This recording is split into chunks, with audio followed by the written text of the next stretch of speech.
Hi hello నమస్తే good morning అందరికీ శుభోదయం.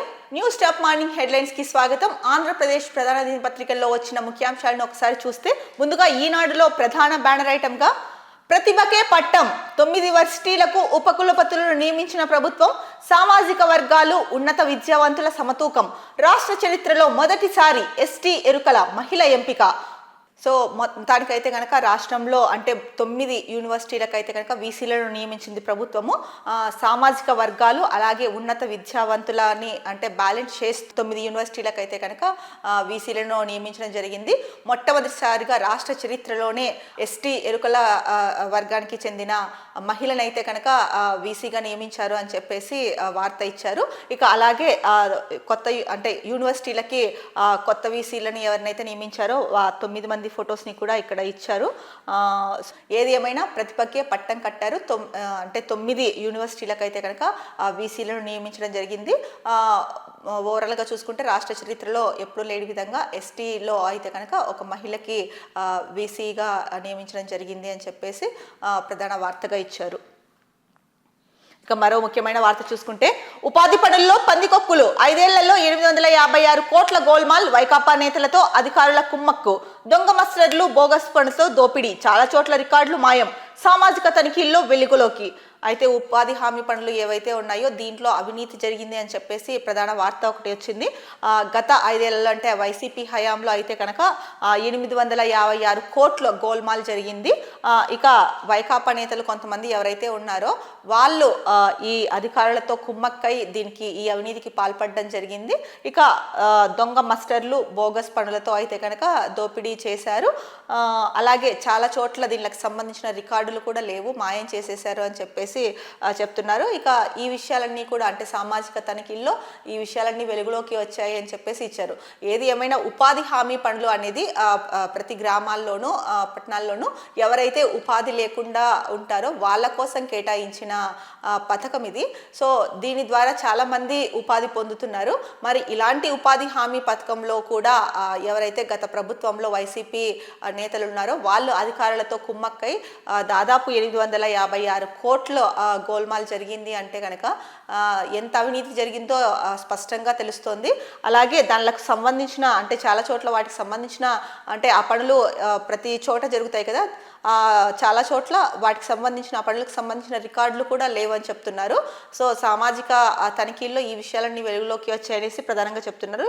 అలాగే దీనికి సంబంధించి అంటే ఏవి లేకపోయినా కూడా దొంగ మస్టర్లు, బోగస్ పనులతో అయితే కనుక ఈ దోపిడీ చేశారు అన్నారు. మరి ఇంత అవినీతి జరిగింది, ఇంత చెప్పాలంటే కనుక ఇది కూడా అంటే ఉపాధి హామీ పనుల్లో భారీ కుంభకోణం అనే చెప్పొచ్చు. మరి ఇంత అవినీతికి పాల్పడి 856 కోట్లని గోల్మాల్ చేశారు అన్నది చిన్న విషయం కాదు. మరి ఎవరైతే కనుక ఉపాధి పనుల ద్వారా వాళ్ళకి లబ్ధి చేకూరాలో వాళ్ళకు వెళ్ళాల్సిన దాన్ని కూడా ఆ పనుల్లో కూడా ఇంత అంటే మోసానికి అవినీతికి పాల్పడడం అయితే కనుక ఇది సహించరాని విషయమే. మరి దీనిపైన రాష్ట్ర ప్రభుత్వం ఎలాంటి చర్యలు తీసుకుంటుంది, సంబంధిత శాఖ ఎలాంటి చర్యలు తీసుకుంటుంది అనేది అయితే కనుక చూడాలి. ఇంకా మరో ముఖ్యమైన వార్తాపత్రిక ఆంధ్రజ్యోతిలో చూస్తే కనుక ప్రధానంగా ఇచ్చిన వార్త వేల ఏళ్లుగా సనాతన ధర్మం, డిప్యూటీ సీఎం పవన్ కళ్యాణ్ ఉద్ఘాటన, సతీ సమేతంగా మహాకుంభమేళాలో పుణ్యస్నానం. సో ఈ మధ్యకాలంలో అంటే చాలా రోజుల నుంచి చూసుకుంటే కనుక సనాతన ధర్మం గురించి మాట్లాడుతూ వస్తున్నారు పవన్ కళ్యాణ్. ముఖ్యంగా తిరుమల తిరుపతి లడ్డు కల్తీ విషయం అప్పుడైతే కనుక దీక్ష కూడా తీసుకున్నారు. దానికి ముందు అంటే డిప్యూటీ సీఎం అయిన తర్వాత కూడా వారాహి దీక్ష అయితే కనుక ప్రారంభించారు, వారాహి అమ్మవారికి సంబంధించి. సో తిరుపతిలో లడ్డు కల్తీ నెయ్యి జరిగినప్పుడు అయితే కనుక ఆ దోషం పోవాలని చెప్పేసి కూడా అప్పుడు దీక్ష తీసుకున్నారు. ఆ సమయంలోనే అక్కడ తిరుపతిలో ఒక సభ ఏర్పాటు చేసి సనాతన ధర్మం గురించి మాట్లాడడం జరిగింది. సో అప్పటి నుంచి చూసుకుంటే కనుక సనాతన ధర్మం గురించి పవన్ కళ్యాణ్ ఎక్కువగా మాట్లాడము, సనాతన ధర్మాన్ని పరిరక్షించుకోవాల్సిన బాధ్యత అందరి మీద ఉంది అని చెప్పడము, ఆ సందర్భం వచ్చిన ప్రతిసారి అయితే కనుక దీని గురించి చెప్తున్నారు. ఈ నేపథ్యంలోనే అంటే కుటుంబంతో సహా మహాకుంభమేళాకు వెళ్ళి అక్కడ త్రివేణి సంగమంలో గంగా స్నానం ఆచరించారు. ఈ నేపథ్యంలో వేల ఏళ్లుగా మన సనాతన ధర్మం ఉంది అని చెప్పుకొచ్చారు. మళ్ళీ ఇది డిప్యూటీ సీఎం మహాకుంభమేళాకు వెళ్ళడం, అలాగే అక్కడ సనాతన ధర్మం గురించి మాట్లాడడం. ఇక మరో ముఖ్యమైన వార్త చూస్తే కనుక రిటైర్డ్ తహసీల్దార్ పేరుతో 400 ఎకరాలు, అందులో ప్రభుత్వ ప్రైవేట్ భూములు. ఉమ్మడి విశాఖ జిల్లాలో విచిత్రం. 4 నెలల క్రితం ఆయన కన్నుమూత. ఆ భూముల్లో కొన్నిటికి గత నెలలో ఇతరుల పేరిట మ్యుటేషన్లు. ఎలా జరిగిందో, ఎవరు చేయించుకున్నారో అంతుబట్టని వైనం. ఇందులో మోసం లేదంటున్న రెవెన్యూ అధికారులు. హక్కుదారులు తెలియకే తహసీల్దార్ ఖాతా నెంబర్ అంటూ సమర్థన. సో రిటైర్డ్ తహసీల్దార్ పేరుతో అయితే కనుక 400 ఎకరాల భూములు ఉన్నాయంట. అందులో ప్రైవేటు ప్రభుత్వ భూములు 2 ఉన్నాయి. ఈ విచిత్రమైన కేసు ఎక్కడ జరిగింది అంటే ఉమ్మడి విశాఖలో జరిగింది అని చెప్పేసి ఇచ్చారు. సో ఎవరైతే కనుక ఎవరి పేరు మీద అయితే ఈ భూమి ఉందో ఆయన 4 నెలల క్రితమే మరణం చెందారు అని చెప్పేసి ఇచ్చారు. అయితే ఆ భూముల్లో కొన్నిటికి గత నెలలోనే ఇతరుల పేరిట మ్యుటేషన్లు కూడా జరిగిపోయాయి. అయితే ఇది ఎలా జరిగింది, ఎవరు చేయించారు అన్నదైతే కనుక ఎవరికి అంతుబట్టట్లేదంట. ఇందులో రెవెన్యూ అధికారులు చెప్తున్నది ఏంటి, ఇందులో ఎటువంటి మోసము లేదు, హక్కుదారులు ఎవరో తెలియకే తహసీల్దార్ ఖాతా నెంబర్ వేశామంటూ సమర్థిస్తున్నారు అని చెప్పేసి ముఖ్యంగా ఆంధ్రజ్యోతిలో అయితే ఇవ్వడం జరిగింది. మరి 400 ఎకరాలు తహసీల్దార్ పేరుతో, రిటైర్డ్ తహసీల్దార్ పేరుతో ఉండడం అనేది మరి తెలియదు. దీనిపైన అంటే హక్కుదారులు తెలియకే తహసీల్దార్ ఖాతా నెంబరు అంటూ సమర్థిస్తున్నారు రెవెన్యూ శాఖ అధికారులు. అయితే ఇందులో ఎటువంటి మోసం కూడా లేదని చెప్పేసి చెప్తున్నారు. మరి ఎలా జరిగింది, ఎవరు చేశారు అన్నది కూడా పూర్తిగా తెలియట్లేదు అని చెప్పేసి మరో పాయింట్ కూడా చెప్పారు ఈ వార్తా కథనంలో. మరి చూడాలి, రెవెన్యూ శాఖనే దీంట్లో తప్పు జరగలేదు అని చెప్తోంది. మరి రాష్ట్ర ప్రభుత్వం దీనిపైన ఫోకస్ చేసి ఎటువంటి చర్య తీసుకుంటుంది అనేది అయితే కనుక మనం చూడాలి. ఇక మరో ముఖ్యమైన వార్త చూసుకుంటే మహాకుంభమేళాకు సంబంధించి స్నానానికి పనికిరావు కలుషితమైన త్రివేణి సంగమ జలాలు, కుంభమేళా ప్రాంతంలో పడిపోయిన నీటి నాణ్యత, స్థాయిని మించిన ఫీకల్ కోలిఫామ్ బ్యాక్టీరియా, ఆందోళన వ్యక్తం చేసిన ఎన్జిటి. నీటి నాణ్యత పెంపునకు యూపీ సర్కార్ చర్యలు. మహాకుంభ్ కాదు మృత్యుకుంభ్, ఏర్పాట్లలో యూపీ విఫలం, బెంగాల్ ముఖ్యమంత్రి మమతా బెనర్జీ ధ్వజం. సో మహాకుంభమేళాలో ఏదైతే త్రివేణి సంగమ జలాలు ఉన్నాయో ఈ వాటర్ అయితే కనుక ఈ నీళ్లు పూర్తి అంటే ఎక్కువగా కలుషితమైపోయాయి. ఫీకల్ కోలిఫామ్ అనే బ్యాక్టీరియా అయితే కనుక స్థాయికి మించి ఉంది. సో ఈ నీళ్లు అంటే ఏదైతే ఈ జలాలు ఉన్నాయో ఈ జలాలలో అయితే కనుక నీటి నాణ్యత పడిపోయిందని చెప్పేసి ఎన్జిటి అంటే నేషనల్ గ్రీన్ ట్రిబ్యునల్ అయితే కనుక ఆందోళన వ్యక్తం చేస్తోంది. సో ఈ నేపథ్యంలోనే నీటి నాణ్యతను పెంపొందించేందుకైతే కనుక ఉత్తరప్రదేశ్ ప్రభుత్వం చర్యలు తీసుకుంటుంది. మరి నీటి నాణ్యత అంటే ఇప్పుడు 26వ తేదీకి మహాకుంభమేళా పూర్తవుతుంది. దాన్ని పొడిగించబోమని కూడా నిన్ననో మొన్ననో స్పష్టం చేశారు. సో మరి ఈ నేపథ్యంలో నీటి నాణ్యత తగ్గింది అంటే స్థాయికి మించి అక్కడ కోలిఫామ్ బ్యాక్టీరియా ఉంది ఆ జలాలలో అయితే కనుక అని చెప్పేసి నేషనల్ గ్రీన్ ట్రిబ్యునల్ చెప్తోంది. మరి ఈ నేపథ్యంలో ఇది నిజంగా ఆందోళన కలిగించే విషయం. ఎందుకంటే కోట్లాది మంది భక్తులు వెళ్ళి త్రివేణి సంగమంలో గంగా స్నానమాచరిస్తున్నారు. మరి ఈ బ్యాక్టీరియా స్థాయికి మించి ఉంది అన్నప్పుడు మరి ఇది ఆరోగ్యం కూడా చూసుకోవాలి. కాబట్టి మరి ఆరోగ్యం పైన ఎటువంటి ప్రభావం చూపిస్తుంది అన్నది కూడా ఒకవైపు ఆందోళన కలిగిస్తున్న విషయము. సో ఈ నేపథ్యంలోనే యూపీ సర్కార్ అయితే కనుక నీటి నాణ్యతని పెంపొందిస్తాము అని చెప్తున్నారు. మరి నీటి నాణ్యతని పెంపొందించడానికి ఎంత టైం తీసుకుంటారో, మరి ఎలాంటి చర్యలు తీసుకుంటారో అన్నది తెలియాల్సి ఉంది. అలాగే సో భక్తులు కూడా దీన్ని దృష్టిలో పెట్టుకొని అంటే స్థాయికి మించి అక్కడ ఏదైతే బ్యాక్టీరియా ఉందో ఆ జలాల్లో సో దీన్ని దృష్టిలో పెట్టుకొని వాళ్ళు కూడా ఎవరికి వాళ్ళు తగు జాగ్రత్తలు పాటించి వెళ్ళి రావాల్సిన అవసరం అయితే ఎంతైనా ఉంది. సో మరో ముఖ్యమైన వార్తాపత్రిక దిశలో చూసుకుంటే ప్రధాన అంశం తునిలో తగ్గేదేలే, చలో తునికి వైసీపీ పిలుపు, అడ్డుకున్న పోలీసులు, చైర్పర్సన్ ఇంట్లో వైసీపీ కౌన్సిలర్లు, వారిని తీసుకొచ్చేందుకు టీడీపీ యత్నం, వైస్ చైర్మన్ ఎన్నిక మళ్లీ వాయిదా, పట్టువీడని వైసీపీ టీడీపీ నేతలు. సో మనం చూసుకుంటే నిన్న న్యూస్ పేపర్లో కూడా వచ్చింది. తునిలో అయితే కనుక అంటే గొడవలు జరుగుతున్నాయి ఈ స్థానిక సంస్థల ఎన్నికల నేపథ్యంలో. ఎందుకంటే కనుక వైసీపీ కౌన్సిలర్లు ఎక్కువ మంది ఉన్నప్పటికీ కూడా టీడీపీ చైర్మన్ పదవికి వైస్ చైర్మన్ పదవికి ఎలా ముందుకు వెళ్తుంది అని చెప్పేసి వైసీపీ వాదన. మరి ఈ నేపథ్యంలోనే తునిలో అయితే కనుక ఇద్దరు అంటే 2 పార్టీలు టీడీపీ వైసీపీ ఇద్దరు పట్టు వదలకుండా అలాగే ఉన్నారు. దీంట్లో చలో తుని అని చెప్పేసి వైసీపీ నేతలు అయితే కనుక పిలుపునిచ్చారు. దీన్ని పోలీసులు అయితే కనుక అడ్డుకోవడం జరిగింది. ఇక చైర్పర్సన్ ఇంట్లోనే వైసీపీ కౌన్సిలర్లు ఉన్నారు, వారిని తీసుకొచ్చేందుకు టీడీపీ అయితే కనుక ప్రయత్నం చేస్తోంది అని చెప్పేసి ప్రధానంగా దిశలో ఇచ్చారు.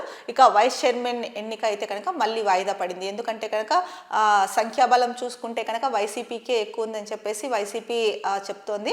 టీడీపీకి సంఖ్యాబలం లేదు అని కూడా చెప్తున్నారు. మరి ఈ నేపథ్యంలో ఈ తునిలో అయితే కనుక ఈ వైస్ చైర్మన్ ఎన్నిక మళ్ళీ వాయిదా పడింది. మరి ఇది ఎప్పుడు పూర్తవుతుంది, ఎవరు తగ్గుతారు ఎవరు నెగ్గుతారు అనేది అయితే కనుక వేచి చూడడం తప్ప దీంట్లో మనకి వేరే అవకాశం అయితే ఏం కనిపించట్లేదు. ఇక మరో ముఖ్యమైన వార్త, ఛాంపియన్స్ ట్రోఫీ ఆగయా నేటి నుంచి షురు. 8 ఏళ్ల తర్వాత ఐసీసీ టోర్నీ హైబ్రిడ్ మోడల్లో ఈవెంట్. భారత మ్యాచ్లు దుబాయ్లో, పాక్ కివీస్ మధ్య ఓపెనింగ్ మ్యాచ్. సో అందరూ క్రికెట్ అభిమానులు ఎప్పుడెప్పుడా అని ఎదురు చూస్తున్న ఛాంపియన్స్ ట్రోఫీ అయితే ఇవాళ నుంచి ప్రారంభమవుతోంది. మొదటి మ్యాచ్ పాక్ కివీస్ మధ్య అయితే కనుక ఇవాళ జరుగుతోంది. ఇక ఇంకొక విషయం చూసుకుంటే కనుక పాకిస్తాన్లో ఏవైతే మ్యాచ్ అంటే ఈసారి ఈ ఛాంపియన్స్ ట్రోఫీకి పాకిస్తాన్ ఆతిథ్యం ఇస్తోన్న విషయం మనందరికీ తెలిసిందే. ఈ నేపథ్యంలో పాకిస్తాన్లో ఆడడానికి అయితే కనుక అంటే భారత క్రికెటర్లు పాకిస్తాన్లో ఆడడానికి ఐసీసీ ఒప్పుకోలేదు. ఈ నేపథ్యంలోనే భారత్ పాక్కి ఉన్న మ్యాచ్ అంటే భారత్ ఆడే మ్యాచ్లు ఏవైతే ఉన్నాయో వాటిని దుబాయ్ వేదికగా మ్యాచ్లు ఆడతారు. సో దీనికి సంబంధించి ముఖ్యంగా న్యూస్ ఇచ్చారు. ఏంటంటే ఇవాళ నుంచి ఛాంపియన్స్ టోర్నీ ప్రారంభమవుతుంది కాబట్టి, అలాగే 8 ఏళ్ల తర్వాత ఈ ఐసీసీ టోర్నీ అయితే కనుక జరుగుతుంది.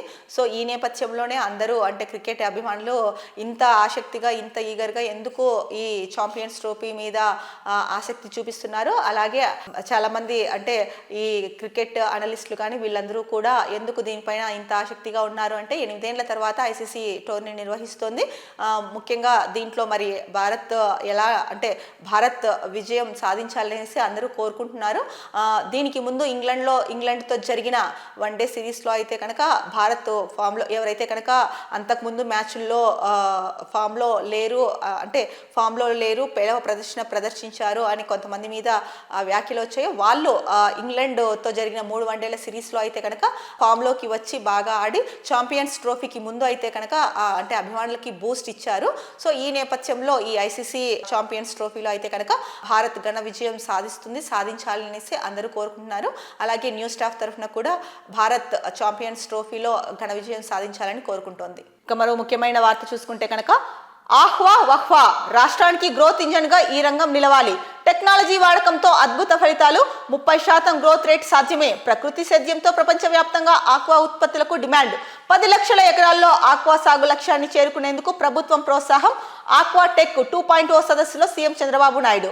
సో టెక్నాలజీ వాడకంతో అంటే ఆక్వా రంగంలో టెక్నాలజీ వాడకంతో అయితే కనుక అద్భుత ఫలితాలు సాధించవచ్చు. అలాగే 30% గ్రోత్ రేట్ కూడా సాధ్యం అవుతుంది అని చెప్పేసి చంద్రబాబు నాయుడు అయితే కనుక చెప్పడం జరిగింది. ఆక్వా టెక్ 2.0 సదస్సులో పాల్గొన్న చంద్రబాబు నాయుడు సో అంటే టెక్నాలజీ వాడకంతో గ్రోత్ సాధించవచ్చు అని అయితే కనుక చెప్తున్నారు. అలాగే ప్రకృతి సేద్యంతో ప్రపంచవ్యాప్తంగా ఆక్వా ఉత్పత్తులకు డిమాండ్ ఉంది. ఈ నేపథ్యంలో ప్రకృతి సేద్యం పైన ఫోకస్ చేయాల్సిన అవసరం ఎంతైనా ఉంది. ఇక 10 లక్షల ఎకరాల్లో ఆక్వా సాగు లక్ష్యాన్ని చేరుకునేందుకు ప్రభుత్వం అయితే ప్రోత్సాహం ఇస్తుంది. మరో వార్తా కథనంలో చూస్తే కనుక అంటే దీనిపైన వచ్చిన వార్తా కథనం చూస్తే కనుక ఎవరైతే ఈ ఆక్వా సాగు చేస్తున్నారో వాళ్ళు కరెక్ట్గా చేసుకుంటూ వెళ్తారో సో వారికి ప్రభుత్వం నుంచి ప్రోత్సాహకాలు ఉంటాయి అని చెప్పారు. సో అదే విషయాన్ని ఇక్కడ కూడా అంటే 10 లక్షల ఎకరాల్లో ఆక్వా సాగు లక్ష్యాన్ని చేరుకునేందుకు ఆ ప్రభుత్వం ప్రోత్సాహం అందిస్తోంది అని చెప్పి ఇచ్చారు. సో ఏంటంటే కనుక ఎక్కడ తప్పులు తడకలు లేకోకుండా ఆక్వా సాగు చేసే వాళ్ళు కరెక్ట్ వేలో వెళ్తే వాళ్ళకి ప్రోత్సాహకాలు ఉంటాయి ప్రభుత్వం నుంచి అని కూడా చంద్రబాబు నాయుడు చెప్పడం జరిగింది. మొత్తానికి అయితే కనుక సో టెక్నాలజీ వాడకంతో సాగు రంగంలో కూడా ముఖ్యంగా ఆక్వా రంగంలో అయితే కనుక ఫలితాలు సాధించవచ్చు అని చెప్తున్నారు. అంటే మంచి ఫలితాలు సాధించవచ్చు అన్నది చంద్రబాబు నాయుడు ఒపీనియను. అలాగే 10% గ్రోత్ రేటు కూడా సాధ్యమవుతుందని చెప్పేసి చెప్పారు సీఎం చంద్రబాబు నాయుడు. ఇక మరో వార్త చూసుకుంటే కనుక అర్ధరాత్రి మంచు మనోజ్ హంగామా. సోమవారం రాత్రి భాకరాపేట్ ఘాట్ రోడ్డులోని రిసార్ట్లో బస. శ్రేయస్కరం కాదన్న పోలీసులు, వాదులాడిన మనోజ్. అదుపులోకి తీసుకొని ప్రశ్నించి వదిలేసిన పోలీసులు. సో మంచు మనోజ్ అయితే కనుక సో సోమవారం రాత్రి భాకరాపేట ఘాట్ రోడ్లో ఉన్న రిసార్ట్లో అయితే కనుక హంగామా చేశాడు అంటే బస చేశాడు. సో అక్కడ ఉండడం కరెక్ట్ కాదని చెప్పేసి పోలీసులు చెప్తున్నప్పటికీ కూడా వాళ్ళతో వాదనలకు దిగాడు అని చెప్పేసి వార్త ఇచ్చారు.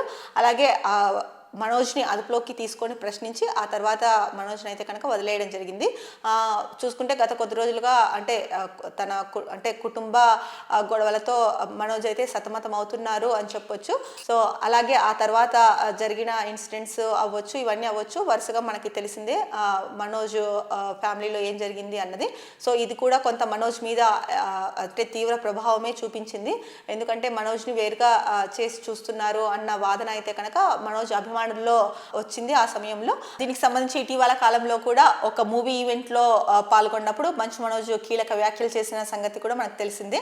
అంటే నన్ను తొక్కాలని చూస్తే అది ఎవరి వల్ల సాధ్యం కాదు, ఎందుకంటే నన్ను ఎవరు తొక్కలేరు, అభిమానులు అంటే అభిమానుల గుండెల్లో నేనున్నాను. సో అభిమానులే నాకు ఏదైనా సరే నన్ను ఇంత పైకి తీసుకురావడానికి కూడా అభిమానులే, ఒక్క అభిమానుల వల్లే అది సాధ్యమవుతుంది, కానీ ఎవరు నన్ను తొక్కాలని చూసినా కూడా అది సాధ్యం అవ్వదు. అలాగే నేను చెట్టు పేరు పుట్ట పేర్లు చెప్పుకొని కూడా తిరిగే వ్యక్తిని కాదు. ఇక విద్యార్థుల పట్ల ఏదైతే కనుక స్టాండ్ తీసుకొని వాళ్ళకు ఏదైనా ఇబ్బంది కలిగినా వాళ్ళకి న్యాయం చేస్తానని చెప్పానో ఆ స్టాండ్ మీద ఇప్పుడు కూడా ఉన్నాను. ఈ విషయంలో అయితే కనుక అంటే విద్యార్థుల విషయంలో వాళ్ళకి ఏదైనా నష్టం వాటిల్లుతుంది, అన్యాయం జరుగుతుంది అంటే కనుక దీంట్లో వెనకడుగు వేసే ప్రసక్తే లేదు అని కూడా కరాఖండిగా చెప్పేశారు. మరి ఇవన్నీ జరిగిన నేపథ్యంలో మరి మంచు మనోజ్ అయితే కనుక మొన్న అంటే భాకరాపేట ఘాట్ రోడ్లోని రిసార్ట్లో బస చేయడం అవ్వచ్చు. సో అక్కడ బస చేసినప్పుడు అంటే అంత మిడ్ నైట్ అక్కడ ఉండడం కరెక్ట్ కాదు అని చెప్పేసి పోలీసులు చెప్పారు. ఆ నేపథ్యంలోనే వాళ్ళిద్దరి మధ్య అంటే పోలీసులు మనోజ్ మధ్య వాదన అయితే జరిగింది. ఆ తర్వాత మనోజ్ని అదుపులోకి తీసుకొని ప్రశ్నించి ఆ తర్వాత వదిలేశారు అని చెప్పేసి ప్రధానంగా వార్తా కథనం అయితే వచ్చింది. ఇక మరో ముఖ్యమైన వార్తాపత్రిక సాక్షిలో చూసుకుంటే కనుక ప్రధాన న్యూస్ ఐటమ్, తప్పు చేసిన వాళ్ళు ఎక్కడున్నా వదలం, టీడీపీ కొమ్ము కాసే పోలీసు అధికారులు ఆ పార్టీ నేతలకు వైఎస్ జగన్ హెచ్చరిక, వారు రిటైర్ అయినా వదిలిపెట్టాం, సప్త సముద్రాల ఆవల ఉన్నా రప్పించి చట్టం ముందు నిలబెడతాం. 2023లో పోలీసులు సత్యవర్ధన్ నుంచి రికార్డు చేసిన 161వ స్టేట్మెంట్లోనూ వంశీ పేరు లేదు. టీడీపీ ప్రభుత్వం వచ్చాక రెండోసారి తీసుకున్న 161వ స్టేట్మెంట్లోనూ తనను ఎవరూ దూషించలేదని, టీడీపీ కార్యాలయంపై దాడి ఘటనలో వంశీ లేడని సత్యవర్ధన్ స్పష్టంగా చెప్పాడు. న్యాయమూర్తి ముందు హాజరైనప్పుడు అదే విషయాలను చెప్పాడు. దీంతో ఆయన కుటుంబ సభ్యులను బెదిరించి తప్పుడు ఫిర్యాదు ఇప్పించి కేసు పెట్టారు. వంశీని తెల్లవారుజామున అరెస్టు చేస్తే అదే రోజు సాయంత్రం సత్యవర్ధన్ స్టేట్మెంట్ నమోదు చేసి బలవంతంగా పేరు చెప్పించారు. ఇక పోలీసులు 3 సింహాలకు సెల్యూట్ చేయండి, టీడీపీ నాయకులకు కాదు. పోలీసులు సుమోటోగా పెట్టిన కేసుల్లో ఎక్కడా వల్లభనేని వంశీ పేరు లేదు. వంశీ అరెస్టు వెనుక పోలీసులతో కలిసి చంద్రబాబు, లోకేష్ కుట్రలు. ఆయన సామాజిక వర్గంలో మరెవరూ లీడర్లుగా ఎదగకూడదు, అందుకే వంశీ కొడాలి నానిపై చంద్రబాబుకు దుగ్ధ. అక్రమ కేసులో అరెస్ట్ అయి విజయవాడలోని జైల్లో ఉన్న వంశీని పరామర్శించిన వైఎస్ జగన్. సో మాజీ ఎమ్మెల్యే వల్లభనేని వంశీని అరెస్టు చేసేటప్పుడు తాను ఏడాదిన్నర తర్వాత రిటైర్ అవుతానని అన్నాడట. రిటైర్ అయినా సప్త సముద్రాల అవతల ఉన్నా కూడా మొత్తం అందరినీ పిలిపిస్తాం, చట్టం ముందు నిలబెడతాం, న్యాయం జరిగేటట్లు చూస్తామని చెప్పేసి మీడియాతో అయితే కనుక మాజీ సీఎం జగన్మోహన్ రెడ్డి చెప్పడం జరిగింది. నిన్న వల్లభనేని వంశీని కలవడానికి వెళ్ళారు, అంటే ములాఖత్కి వెళ్ళారు. అప్పుడు మీడియాతో మాట్లాడుతూ జగన్ అయితే కనుక చెప్పాలంటే సంచలన వ్యాఖ్యలు చేశారని చెప్పొచ్చు. నిన్న అయితే కనుక ముఖ్యంగా వార్తా ఛానల్స్లో మీడియాతో మాట్లాడిన జగన్ మీడియాతో ఏదైతే మాట్లాడారో ఇది అన్ని ఛానల్స్లో కూడా ఇదే నిన్న ప్రధాన అంశంగా నిలిచిందని కూడా ఒక రకంగా చెప్పొచ్చు. ఎందుకంటే జగన్మోహన్ రెడ్డి ఎప్పుడూ లేనంతగా అంటే మాట్లాడడం జరిగింది. ముఖ్యంగా మాస్ లాంగ్వేజ్ యూజ్ చేసి మాట్లాడడం కూడా జరిగింది. సో దానికి సంబంధించి సాక్షిలో ఇచ్చారు. సో టీడీపీకి కొమ్ము కాసే పోలీస్ అధికారులు ఎవరైతే ఉన్నారో వాళ్ళు అంటే ఆ పార్టీ నేతలకు జగన్ హెచ్చరించారు.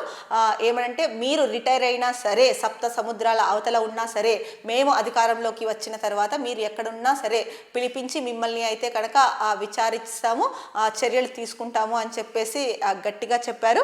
అలాగే సో పోలీసులు ఎవరైతే ఉన్నారో వాళ్ళు టోపీ పైన ఉన్న 3 సింహాలకి సెల్యూట్ కొట్టండి, కానీ టీడీపీ నాయకులకు కాదు అని కూడా స్పష్టంగా చెప్పారు. ఇక పోలీసులు సుమోటోగా పెట్టిన కేసుల్లో కూడా వల్లభనేని వంశీ పేరు ఎక్కడా లేదు. అలాగే 2023లో పోలీసులు సత్యవర్ధన్ నుంచి రికార్డ్ చేసిన స్టేట్మెంట్ ఏదైతే ఉందో దాంట్లో కూడా వంశీ పేరు లేదు. అలాగే టీడీపీ ప్రభుత్వం వచ్చిన తర్వాత కూడా రెండోసారి తీసుకున్న స్టేట్మెంట్లో తనను ఎవరు దూషించలేదని, టీడీపీ కార్యాలయం పైన దాడి ఘటనలో వంశీ లేడని చెప్పేసి సత్యవర్ధన్ స్పష్టంగా చెప్పాడు. సో అయినప్పటికీ కూడా అంటే ఆ టైంలో న్యాయవాది ముందు హాజరైనప్పుడు కూడా ఈ విషయాలనే చెప్పాడు సత్యవర్ధన్. సో అయినప్పటికీ కూడా అంటే సత్యవర్ధన్ కుటుంబ సభ్యులను బెదిరించి తప్పుడు ఫిర్యాదు ఇప్పించి కేసు పెట్టారని చెప్పేసి జగన్ అయితే కనుక ఆరోపించారు. ఇక వంశీని తెల్లవారుజామున అరెస్ట్ చేస్తే అదే రోజు సాయంత్రానికి సత్యవర్ధన్తో స్టేట్మెంట్ నమోదు చేయించి బలవంతంగా పేరు చెప్పించారని కూడా ఆరోపించారు. మరి ఏది ఏమైనప్పటికీ కూడా వంశీ అరెస్ట్ అయితే కనుక కుట్రపూరితంగా జరిగింది. ఎందుకంటే కనుక తన సామాజిక వర్గంలో వంశీ ఎదుగుదలని అలాగే కొడాలి నాని ఎదుగుదలని ఓర్చుకోలేకే లోకేష్, చంద్రబాబు ఈ కుట్ర పన్నారు. అందుకనే వీళ్ళపైన కక్షపూరితంగా కేసులు పెట్టి కక్ష సాధిస్తున్నారు అని చెప్పేసి ప్రధానంగా జగన్ అయితే కనుక చెప్పడం జరిగింది. ముఖ్యంగా పోలీసుల్ని అయితే కనుక హెచ్చరించారు. ఎక్కడ ఉన్నా సరే, మీరు రిటైర్ అయిపోయినా సరే, సప్త సముద్రాల ఆవల ఉన్నా సరే, ప్రపంచంలో నలుమూలలో ఎక్కడ ఉన్నా సరే మిమ్మల్ని అయితే కనుక వదిలే ప్రసక్తే లేదు. ఎవరైతే అన్యాయంగా ప్రవర్తించారో వాళ్ళని వదిలే ప్రసక్తి లేదు అని అయితే కనుక ఘాటుగా వ్యాఖ్యానించడం జరిగింది. సో ఈ నేపథ్యంలో నిన్న మీడియాతో మాట్లాడేటప్పుడు జగన్ అన్యాయంగా ప్రవర్తించిన వాళ్ళు ఎవరైనా సరే వాళ్ళ బట్టలు ఊడదీసి నిలబెడతామని అన్నాడని కూడా కొన్ని వార్తా పేపర్లలో అయితే కనుక కథనాలు వచ్చాయి. సో ఏది ఏమైనప్పటికీ కూడా జగన్ అయితే కనుక నిన్న గట్టిగా ఒక మాస్ వార్నింగ్ లాగా ఇచ్చాడు అనేసి ప్రజలైతే చర్చించుకుంటున్నారు. ఇది నిన్న వంశీని కలిసిన తర్వాత మీడియాతో జగన్మోహన్ రెడ్డి మాట్లాడినది. ఇక మరో ప్రధాన వార్త చూసుకుంటే కనుక కేసులు పెట్టడం, లోపలేయడం, కొట్టడం ఇవి తప్ప మీరేం చేస్తున్నారు? దర్యాప్తు ఎక్కడ చేస్తున్నారు? కోర్టు ఆదేశాలను చాలా తేలిగ్గా తీసుకుంటున్నారు. ఇలాంటి తీరును సహించేదే లేదు. పోలీసులపై హైకోర్టు ఆగ్రహం. సో పోలీసుల తీరుపైన అయితే కనుక హైకోర్టు ఆగ్రహం వ్యక్తం చేసింది. ఏంటంటే కేసులు పెట్టడం, లోపలేయడం, కొట్టడం ఇవి తప్ప ఏం చేస్తున్నారు మీరు పోలీస్ అధికారులుగా? ఏమి చేయట్లేదు అని చెప్పేసి హైకోర్టు అయితే కనుక ఆగ్రహం వ్యక్తం చేసింది. అంటే దర్యాప్తు ఉండట్లేదు, అలాగే ఎంతసేపు కేసులు పెట్టి లోపలేసి కొట్టి వాళ్ళని ఇది చేయడం తప్ప దర్యాప్తు మాత్రం చేయడం లేదు. అలాగే కోర్టు ఆదేశాలను కూడా లెక్క చేయట్లేదు చెప్పేసి హైకోర్టు అయితే కనుక ఆగ్రహం వ్యక్తం చేసింది. అలాగే ఇలాంటి తీరును సహించబోమని కూడా స్పష్టం చేసింది. మరి ఇప్పటికైనా పోలీసులు అసలు ఒకటి ఏంటంటే కనుక రాష్ట్రంలో ఉన్నత న్యాయస్థానం హైకోర్టు, కోర్టుకి లోబడే ఎవరైనా కూడా పనిచేస్తారు. కోర్టు ఆదేశాల మేరకు, కోర్టు తీర్పు మేరకే అందరూ నడుచుకుంటారు. మరి అలాంటప్పుడు ఎందుకు హైకోర్టు ఆదేశాలను కూడా పోలీసులు తీసుకోవట్లేదు? అంటే వాళ్ళ ధైర్యం ఏంటి? హైకోర్టుని కూడా కాదనగలిగే శక్తి ఉందా పోలీసులకి? అంటే మన ప్రజాస్వామ్యంలో చట్టం ముందు అందరూ సమానులే, చట్టం అందరికీ న్యాయం చేస్తుంది, ఇది మనందరికీ తెలిసింది. మరి అలాంటి హైకోర్టు ఉన్నత న్యాయస్థానం చెప్తున్నప్పటికీ కూడా హైకోర్టు ఆదేశాలను పోలీసులు పాటించట్లేదంటే మరి ఇది వారి విచక్షణకే వదిలేయాల్సిన అంశము. అలాగే దీన్ని రాష్ట్ర ప్రభుత్వము టేకప్ చేయాలి. ఎందుకంటే కనుక హైకోర్టు ఇచ్చిన ఆదేశాలని పోలీసులు పట్టించుకోవట్లేదంటే లా అండ్ ఆర్డర్ సీఎం చేతిలో ఉంటుంది. కాబట్టి సీఎం దీనిపైన స్పందించాలి. పోలీసులు ఎందుకు ఇలా ప్రవర్తిస్తున్నారు అన్నది కనుక్కొని కారణాలేంటో కనుక్కొని వాళ్లకు చెప్పాల్సిన బాధ్యత ఎంతైనా రాష్ట్ర ప్రభుత్వం మీద ఉంది. మరి ఇక్కడ హైకోర్టు చూస్తే కనుక ఇలాంటి తీరును సహించేది లేదు, కోర్టు ఆదేశాలను చాలా తేలిగ్గా తీసుకుంటున్నారు అని చెప్పేసి పోలీసులపై అయితే కనుక ఆగ్రహం వ్యక్తం చేసింది. మరి ఈ నేపథ్యంలో ఇప్పటికైనా పోలీసులు మారతారా? హైకోర్టు ఆదేశాలని అంటే తేలిగ్గా తీసుకోకుండా సీరియస్గా తీసుకొని ముందుకు వెళ్తారా లేదా? రాష్ట్ర ప్రభుత్వం దీనిపైన ఎలా స్పందిస్తుంది అన్నదైతే కనుక వేసి చూడాలి.